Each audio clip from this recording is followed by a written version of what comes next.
हमारे आज के विवेचन का बिंदु भारत में जनसंख्या वृद्धि, वितरण और उसके कारक तथा जनसंख्या घनत्व है।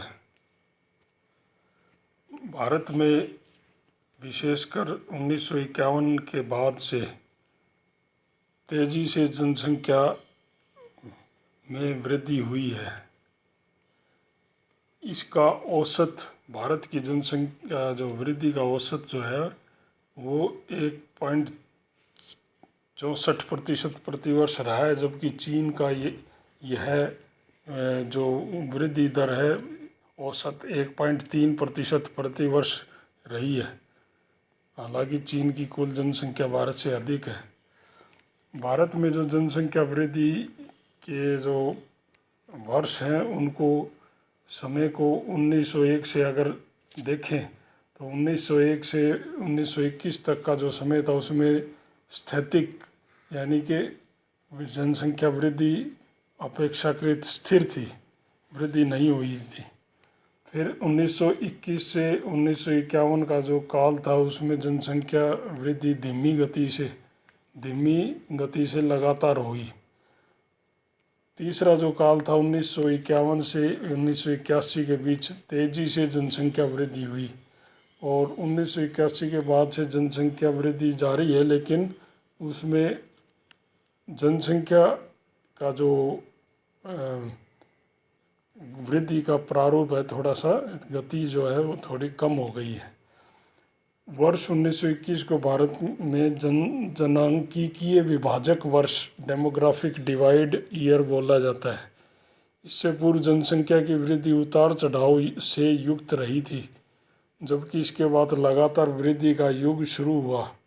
इसके मुख्य कारणों में स्वच्छता और चिकित्सा सुविधाओं में सुधार, खाद्य उत्पादन, परिवहन में सुधार होने से महामारी और अकाल पर नियंत्रण स्थापित होना था।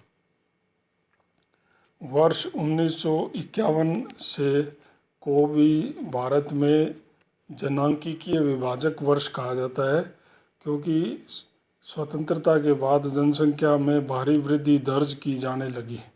ये 1951 के बाद के समय में तो 1951 की जनगणना वर्ष जो है वो दूसरा जनांकीय विभाजक वर्ष मानते हैं। दशकीय जनसंख्या वृद्धि की सर्वाधिक दर 1961 से 71 के बीच में 24.8 यानी कि करीब 25% दर्ज की गई। 10 सालों की जनसंख्या वृद्धि दर। ऐसी अभूतपूर्व वृद्धि का कारण बड़े स्तर की विकास परियोजनाएं, खाद्य आपूर्ति और चिकित्सा सुविधाओं में सुधार से मृत्यु दर में कमी आना था। 1971-81 के दशक से जनसंख्या वृद्धि दर में लगातार कमी देखी गई है, जो 2001-2011 के बीच और कम होते हुए पिछले दशकीय जनसंख्या वृद्धि दर 17.7% ही रही। जनसंख्या वृद्धि दर में ग्रामीण और नगरीय क्षेत्रों में अंतर दिखाई पड़ता है। वर्ष 2001-11 के बीच ग्रामीण जनसंख्या में दशकीय वृद्धि 12.20% हुई। इसकी तुलना में नगरीय क्षेत्रों की जनसंख्या वृद्धि दर या जनसंख्या वृद्धि 31.8% थी, यानी कि करीब 2.5 गुना। नगरों की जनसंख्या तेजी से बढ़ रही है ग्रामीण क्षेत्रों की अपेक्षा। इस प्रकार स्वतंत्रता के बाद पहली बार नगर क्षेत्रों में ग्रामीण क्षेत्रों की अपेक्षा कुल जनसंख्या में पहली बार अधिक वृद्धि देखी गई है। इसके मुख्य कारणों में ग्रामीण क्षेत्रों से नगर क्षेत्रों की ओर होने वाला प्रवासन माइग्रेशन है।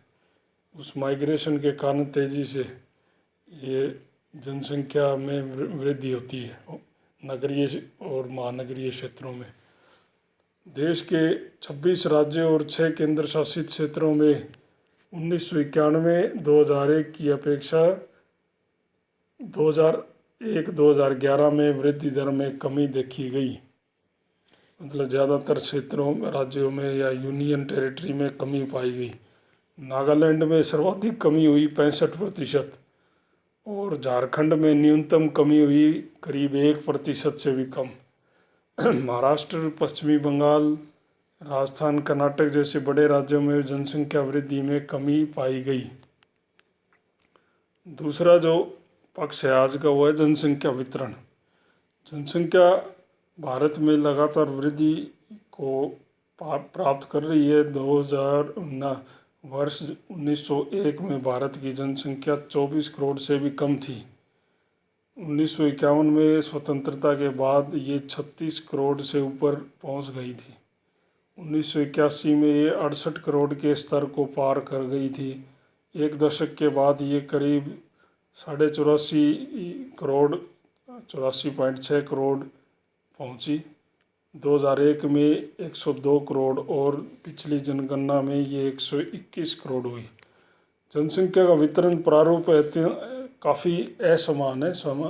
अलग अलग भूभागों में, अलग अलग क्षेत्रों में जनसंख्या का वितरण समान रूप से नहीं देखा जाता है। उत्तर प्रदेश उदाहरण के लिए एक ऐसा राज्य है जिसमें देश की करीब 16.5% जनसंख्या है, 19.98 करोड़। विश्व की 7वीं बड़ी जनसंख्या वाले जापान से भी जो ज़्यादा है। महाराष्ट्र की जनसंख्या 11.24 करोड़ है। इसी प्रकार बिहार की 10.41 करोड़, बंगाल की 9.13 करोड़ और आंध्र प्रदेश की 8.5 करोड़ के आसपास है। उत्तर प्रदेश, महाराष्ट्र, बिहार, बंगाल और आंध्र प्रदेश में देश का केवल 30% क्षेत्रफल है, लेकिन यहाँ देश की आधी जनसंख्या रहती है। भारत के 35 राज्यों तथा केंद्र शासित प्रदेशों में से 19 में देश की 1% से अधिक जनसंख्या है। सूक्ष्म स्तर पर यानी जिला स्तर पर देखा जाए तो जनसंख्या का जो केंद्रण है, जनसंख्या का जो वितरण है, उसका जो कंसंट्रेशन एक छोटे एरिया में देश की कितनी प्रतिशत, देश की कुल जनसंख्या का कितना बड़ा अनुपात है, उसको दर्शाने के लिए एक सूचकांक की गणना की जाती है जिसे कंसंट्रेशन इंडेक्स या संकेंद्रण सूचकांक कहते हैं। तो इसकी गणना करने से पता लगता है कि पश्चिमी बंगाल का 24 परगना जिला देश की सर्वाधिक जनसंख्या केंद्रण रखता है, यानी कि सबसे ज़्यादा जनसंख्या उसमें ही है और उसका ये सूचकांक आता है 6.33। देश के करीब 106 जिलों में आधे से भी 0.5 से भी कम का अत्यंत न्यून संकेंद्रण सूचकांक देखा गया है, यानी कि यहाँ जनसंख्या कम है। ऐसे ज़िले ज़्यादातर हिमालय प्रदेश में, मध्यवर्ती पठारी प्रदेश में, राजस्थान के, गुजरात के मरुस्थलीय प्रदेश में, बंगाल की खाड़ी और अरब सागर के द्वीपों में दिखाई पड़ेगा। दूसरी ओर प्राय निचले और मध्यवर्ती गंगा के मैदान, प्रायद्वीप, भारत के तट और औद्योगिकृत या नगरीकृत क्षेत्र जहाँ उद्योग और महानगर क्षेत्र हैं, वहाँ स्थित 75 जिलों में जनसंख्या का संकेंद्रण 2 से अधिक पाया गया है। तो ये जनसंख्या का जो वितरण है वो जिला स्तर पर, राज्य स्तर पर भी काफ़ी असमान है। जनसंख्या वितरण के और जनसंख्या घनत्व दोनों के वितरण के कारक एक जैसे ही होते हैं। तो उनमें जाने से पहले हम एक बार जनसंख्या का वृद्धि का प्रारूप देखते हैं। जनसंख्या के वृद्धि के जो काल है 1901 से 2011 के बीच, इसको 4 वर्गों में या 4 कालों में बांटते हैं। 1901 से 1921 का काल स्टैग्नेंट वृद्धि का काल था। इसमें जनसंख्या लगभग स्थिर बनी रही क्योंकि महामारियां वगैरह प्रभावित करती थी जनसंख्या को। दूसरा जो अवधि है, दूसरा काल है, वो 1921 से 1951 के बीच। इसमें लगातार जनसंख्या में वृद्धि का प्रारूप देखा गया। तीसरी जो अवस्था थी जनसंख्या वृद्धि की, वो 1951 से 1981 के बीच थी, जिसमें तेज़ी से उठते हुए ग्राफ को देखा जा सकता है। जनसंख्या बहुत तेज़ी से बढ़ी है। और इसके बाद जनसंख्या 1981 के बाद जनसंख्या की वृद्धि की जो है दर वो थोड़ी सी कम हो गई है पिछले 30 सालों की, उससे पिछले 30 सालों की अपेक्षा। जनसंख्या के 2001 से 2011 के दशकीय जनसंख्या वृद्धि दर को देखते हैं तो सबसे न्यून या माइनस में भी पाई जाने वाली जो जनसंख्या वृद्धि है वो उसके क्षेत्र बहुत सीमित हैं, या तो केरल, गोवा और या फिर लक्षद्वीप और अंडमान निकोबार में है ये वाले से ऐसे क्षेत्र। फिर 10 से 15% जो जनसंख्या वृद्धि हुई है दशकीय, उन क्षेत्रों में तेलंगाना, आंध्र प्रदेश, ओडिशा, पश्चिमी बंगाल, सिक्किम, पंजाब और हिमाचल शामिल हैं। फिर 15 से 20% की जो जनसंख्या वृद्धि है, दशकीय जनसंख्या वृद्धि है, उसमें तमिलनाडु, कर्नाटक, महाराष्ट्र, गुजरात, असम, हरियाणा और उत्तराखंड जैसे राज्य आते हैं। 20 से 25% दशकीय जनसंख्या वृद्धि के क्षेत्रों में राजस्थान, उत्तर प्रदेश, मध्य प्रदेश, छत्तीसगढ़, झारखंड और ये आपका मिजोरम, मणिपुर आदि हैं। सबसे ज़्यादा 25% से भी अधिक दशकीय जनसंख्या वृद्धि बिहार में, मेघालय में और अरुणाचल प्रदेश, इन 3 क्षेत्रों में देखी गई। कश्मीर में भी 20 से 25% के बीच की जनसंख्या वृद्धि दर थी, दशकीय जनसंख्या वृद्धि। भारत में जनसंख्या वितरण को प्रभावित करने वाले कारकों में सर्वप्रथम भौतिक कारक में है धरातल एवं ऊंचाई।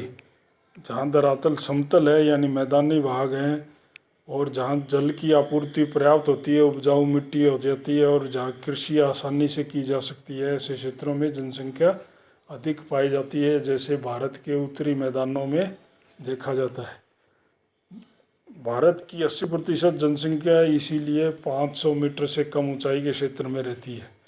दूसरा कारक है जलवायु, विशेषकर वर्षा और तापमान। जलवायु की उपयुक्त दशाएं होने के कारण ही मैदानी और तटवर्ती क्षेत्रों में अधिक जनसंख्या पाई जाती है, क्योंकि वहाँ वर्षा पर्याप्त होती है और तापमान की दशाएं भी उपयुक्त है, ज़्यादा गर्म ज़्यादा ठंडा नहीं है।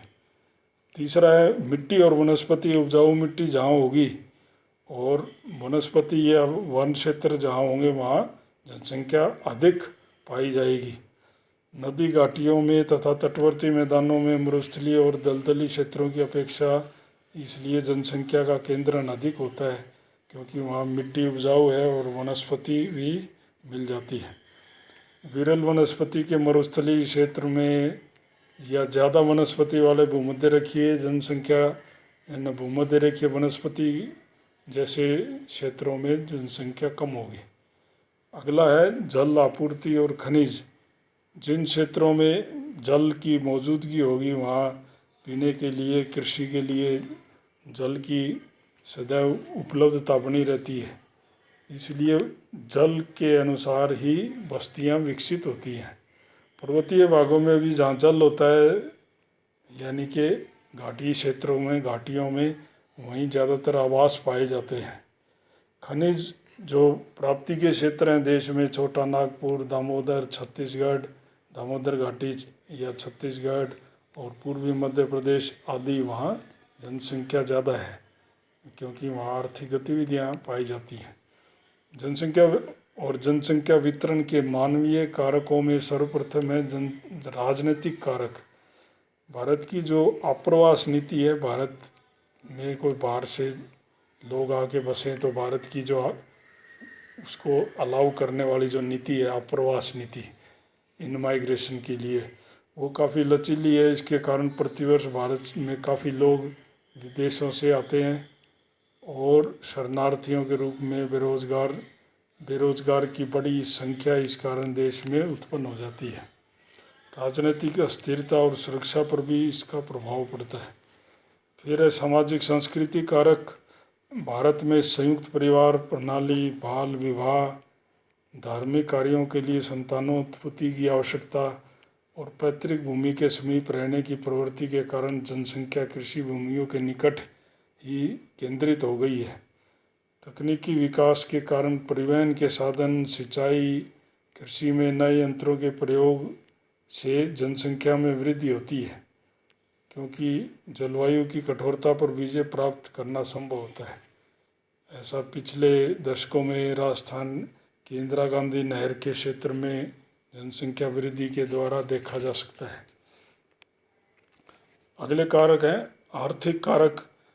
मैदानी भागों में सिंचाई की सुविधा होती है और पर्वतीय क्षेत्रों में आवागमन, जल या आर्थिक गतिविधियों की कठिनाई होती है। इसलिए मैदानी भागों में कृषि और अन्य आर्थिक गतिविधियां ज़्यादा केंद्रित होती है, तो जनसंख्या यहाँ ज़्यादा पाई जाती है। इसीलिए बिहार, बंगाल, उत्तर प्रदेश के कई जिलों में तो जनसंख्या घनत्व 1100 से भी ऊपर है। ऐसा ही जनसंख्या घनत्व औद्योगिक नगरीय क्षेत्रों में भी पाया जाता है, जहाँ रोजगार के अवसर रहते हैं।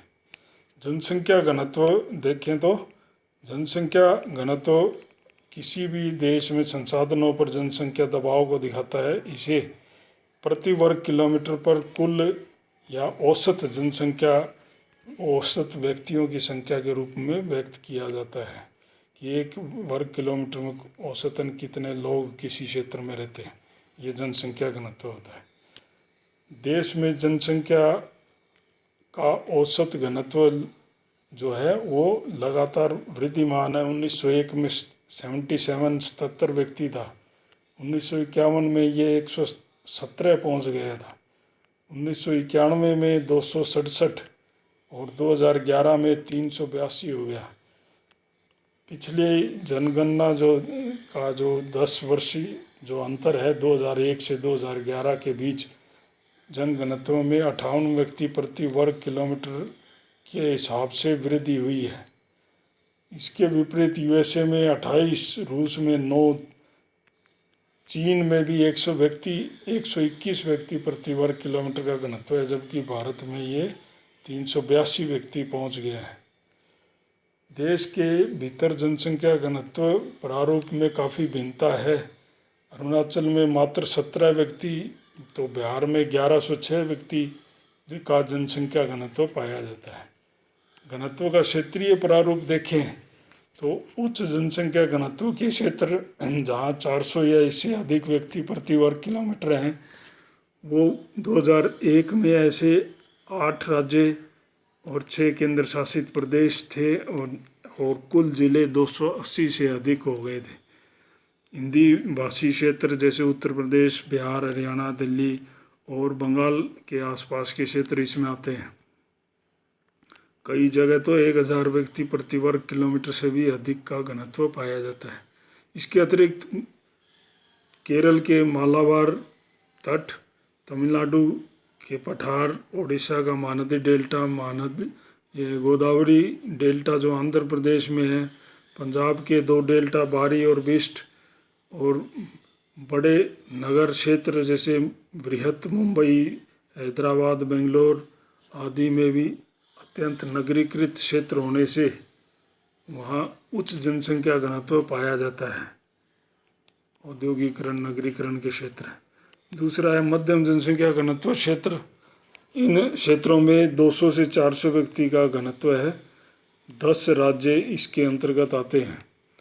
ऐसे क्षेत्रों में महाराष्ट्र, मध्य प्रदेश, कर्नाटक, आंध्र, गुजरात, ओडिशा, राजस्थान, असम, त्रिपुरा, गोवा आदि हैं। इन क्षेत्रों में प्राय उतार चढ़ाव युक्त स्थलाकृति एवं सिंचाई और जल की कमी से कृषि अधिक विकसित नहीं है, किंतु नगरीय औद्योगिक विकास के कारण जनसंख्या के गुच्छे विकसित हो गए हैं जगह जगह पर। स्वतंत्रता के बाद कुछ क्षेत्रों में लोगों को बसाया भी गया है, जैसे छत्तीसगढ़ के सिंचित मैदानों में ऐसे कई जगह पर या उत्तराखंड की तराई में। फिर है न्यून जनसंख्या घनत्व के क्षेत्र, जहाँ जनसंख्या घनत्व 200 व्यक्ति प्रति वर्ग किलोमीटर से कम है। ऐसे देश में 10 राज्य और 1 केंद्र शासित प्रदेश है।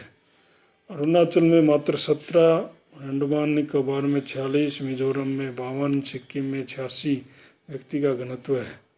यहाँ पहाड़ी स्थलाकृति, मरुस्थल या दलदल या वन क्षेत्र आदि के कारण न्यून जनसंख्या घनत्व पाया जाता है। यहाँ कृषि का विकास कम है और मृदा अपरदन, जल की कमी आदि प्रारूप देखे जाते हैं। किसी प्रदेश में जनसंख्या का घनत्व भूमि की धारण क्षमता कैरिंग कैपेसिटी से जुड़ी होती है। उच्चतम जनसंख्या घनत्व के सर्वोच्च 10 जिले महानगरीय केंद्र हैं, जहाँ का औसत घनत्व 6000 व्यक्ति प्रति वर्ग किलोमीटर के आसपास है। उपजाऊ भूमि तथा पर्याप्त जल के क्षेत्रों में उच्च घनत्व पाया जाता है। उसी प्रकार उत्तरी मैदान इसके उदाहरण है। तटवर्ती मैदानों में या नगर क्षेत्रों में, औद्योगिक क्षेत्रों में भी उच्च घनत्व पाया जाता है। 2011 के अनुसार जनसंख्या घनत्व के प्रारूप को देखें तो 50 या 200 व्यक्ति प्रति वर्ग किलोमीटर तक का न्यून जनसंख्या घनत्व जो है वो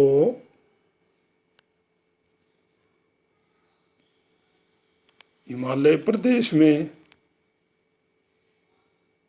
अरुणाचल प्रदेश, नागालैंड, मणिपुर, मेघालय, मिजोरम और आदि क्षेत्रों में पाया जाता है। 200 से 400 व्यक्ति प्रति वर्ग किलोमीटर का घनत्व बड़े क्षेत्र में है।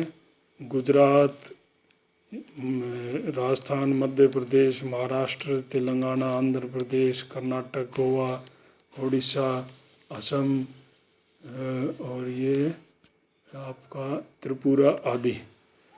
फिर 400 या इससे अधिक जनसंख्या घनत्व वाले यानी उच्च जनसंख्या घनत्व वाले जो क्षेत्र हैं उनमें झारखंड, बिहार, बंगाल, उत्तर प्रदेश, पंजाब, हरियाणा, तमिलनाडु, केरल आदि का नाम लिया जा सकता है।